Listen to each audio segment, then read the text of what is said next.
want to turn now to more defensive plays amid the tariff uncertainty. For that, we've got Willem Sels. He's the Global Private Banking and Wealth Global Chief Investment Officer over at HSBC.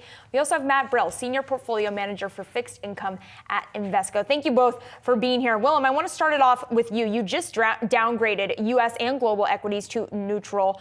Could policy clarity off the back of today's tariff announcement potentially push you to re-upgrade U.S. stocks? Well, the question is when we are going to get that clarity, because, of course, yes, the announcement may give us some clarity on those particular measures, but then we need to see whether there will be any reaction from other countries around the world, what they are going to do. Are there a number of those measures? And then, more importantly, what is the impact on the economy? How is the business sector going to react? How are the consumers going to react? They are unclear about how much this is going to lead to slower growth, to higher inflation. Therefore, they take a wait and see attitude. The Fed is also taking a wait and see attitude. So, clarity is not going to come tomorrow. Willem, come into the conversation here because investors are looking to fixed income as a hedge against all of the uncertainty. Where within treasuries should investors be diversifying? So sorry. I'm so sorry, Matt, go ahead. Sorry about that. Within fixed income, we're relatively bullish on overall fixed income. I'd say it's less clear on credit. So clearly, the administration, has longer-term prospects here of what they're trying to do with corporations. But over the near term, this uncertainty is really driving a lot of volatility and a flight to quality, which primarily is going to be found in the U.S. Treasury market. So we think U.S. Treasuries can go lower here. We would stay defensive with investment-grade credit. EM has been an area we've not liked for some time now, but now high yield is now on the selling block a little bit as well. Where high yield is a little more complicated, just because if the overall pie of the U.S. economy is going to shrink here, which it may, high yield would be in a little tougher spot. Willem, how are you thinking about the June quarter guidance that we're getting as the March quarter earnings season kicks off? I'm a little concerned about it. I think expectations are a little robust relative to all the factors that we've been discussing. What say you? I would agree with you. So, there have been some downward revisions by analysts, but clearly the stock market has gone much quicker, than analysts. Now, that is typical, of course, but we do think that there is potential, for further downgrades of those earnings expectations. We do think that companies will try to kitchen sink to some extent and really, push down, the earnings guidance in the quarter that comes so that they can then finally have the positive news over the following quarters, and then you can get a rebound in the stock prices as well after that. So just to follow up, you're not surprised then by some of the S&P 500 price targets we've seen, Barclays, Goldman's. Do you think we're going to see more of that in the coming weeks? So if you look at, so in the economic data as well as with investors, you see the same thing. You see the confidence that has changed, but in the economic data, you've not yet seen the impact of that changing confidence in the hard activity data.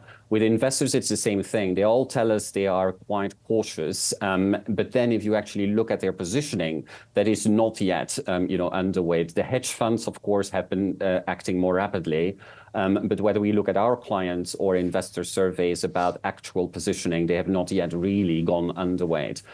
So I think, and analysts the same thing. So I don't think you have yet had, the capitulation trade in a certain way that puts the floor under markets. It's only, I think, when you get further adjustments in positioning, further adjustments in PE, that you then get, the very attractive levels that people are going to say, oh, this is a buying opportunity, I want to step in here.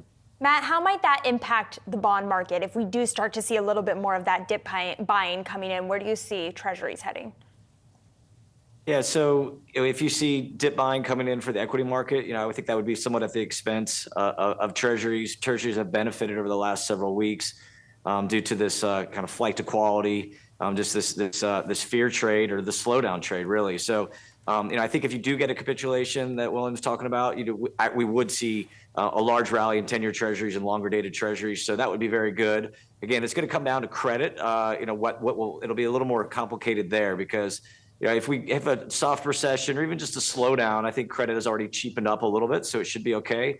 However, if we're going to a hard stop and just all this uncertainty and noise really around the economy, you'd be in a much worse place there. So for now, up in quality, stay in treasuries. But I think there will be a time here that we're going to look to be a little bit more aggressive when risk standpoint. But we haven't had that capitulation yet. And as bad as it feels, it still haven't moved, a whole lot from a credit spread standpoint. And Matt, staying with you, you said that Treasury Secretary Scott Bessent will get rates down with or without a recession. How does he get them down successfully without one? Yeah, so if you listen to him speak, and he's been on numerous podcasts and the like, and he every single one of them, he says his number one goal is to drive the 10-year Treasury lower. So he looks at that as a scorecard daily. He thinks he's going to save the U.S. Fiscal, the U.S. government money by driving the 10-year Treasury down. So how does he do it? The main thing is going to be around deficit spending. So he needs to get to this. He's got a 3-3-3 goal. One of those threes being 3% deficit spending, and we're at somewhere between 5 and 7%. So tariffs, what they do to the market, we'll have to see here, but they could be a source of revenue.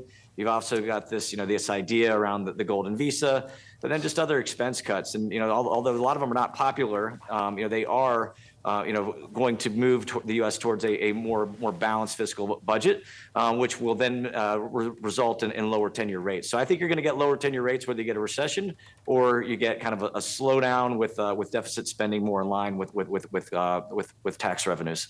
All right, Matt, thank you so much for that overview. Really appreciate it. Also, Willem Sels from HSBC. Thank you both so much for being here. Appreciate it.